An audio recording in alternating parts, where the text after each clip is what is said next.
welcome today to Tana Umaga. Nice to have you. Thank you very much. Good to be here. Does it seem a long time ago since you stopped playing? Does it feel like that? I'm not too sure really. I don't think too much about it. So yeah, I suppose it has been. It has been. But yeah, like I said, it's I don't really think about that side of it anymore. It's just into the coaching terms and seeing what I can do there. And have you settled in well to coaching now? It must have been you've done about 5 years, 6 years of it? Yeah, I have really. I think it's I've come to grips with the requirements of it and the commitment that you have to put that you have to give to it now, and I'm happy with that. And I think at this stage with coaching ITM Cup, it really suits the lifestyle that my wife and my children and myself want to lead. So it's good. It's probably meant a bit of a change in all sorts of areas.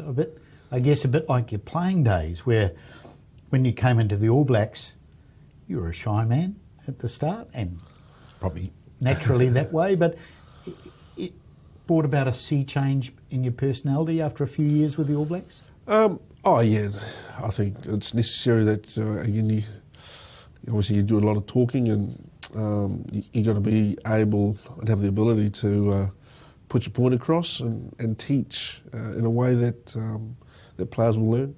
And like you say, when you first get into the All Blacks, it's very much a sit back and see what happens, and do what you're told and learn.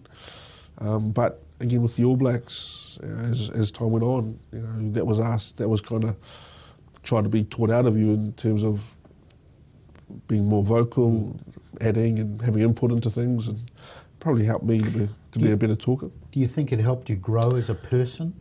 Definitely. It gave me more confidence. I think to become a better communicator, and also don't be shy and get my views out there, and not worry about what comes back in terms of again in terms of what kind of feedback you get back from that. Just I learned a lot at that time, especially with Graham Henry and Wayne Smith and Shag, and also obviously with Gilbert and Oka there, who helped us out a lot and given us some pathways and to get our views out. And I think I've kind of kept those with me, and I use them today. If you were a shy person by nature, how did you cope with that idea of being All Black captain? When Graham asked you about it, I gather your wife was really keen, but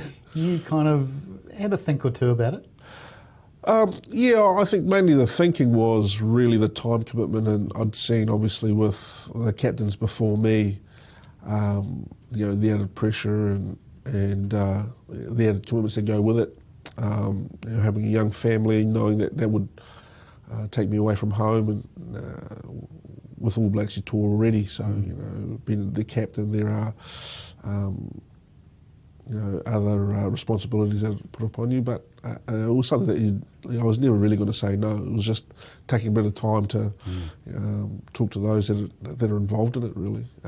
But again, like I said, those lessons I learnt through my years as a player, and having probably some really good coaches that were willing to listen to me, and seeing that when I did have something to offer, that they took that on board. I think you wrote about in your book about how in that first year you went along with things for a while, but then at one stage you said to Graham, for goodness sake, do we have to go on with these lengthy team talks you're giving us? Can we have a short, sharp thing that we can understand? That was an interesting part of it. Both of your involvement. Yeah, and again, as I said, I think that was really, testament to Graham, that I knew that he'd come across any time he wanted to say anything or talk, and if you have anything to add, then make sure you do. So obviously I took that to the right to the limit, and but also I thought I listened to what the players are saying, and again, I think the captain is a vehicle to those to the players, and sometimes he has to be that conduit between the coaching staff and the players, making sure that not all the gripes are going to go through, and it's the other way around sometimes too. That the coaches might want something implemented, and the captain has to make sure that if he thinks it's the right thing to do that. Yeah. One of the more memorable series around that time, and probably of your career, was the clean sweep of the Lions. It was a tempestuous series on a number of counts. Can you tell me whether that incident with Brian O'Driscoll and Kevin Mialamu, how much that affected you? Did it? We saw the outward difficulties of you at a press conference and things like that. Did it gnaw away at you that series? Not really. I think I was lucky with the group that I had around me and the support that I had. So, I think it did add a bit of that. It continued just for that week. It did go on longer than I would have thought. But again, that's just how it panned out. That's just the way things go. And I think over time now, I think we've laid it to rest, and it keeps rearing its head now, and it's just a little bit disappointing, I think, for the All Blacks, and first and foremost, because I think it just overshadowed the actual success that we had on that trip, in that series.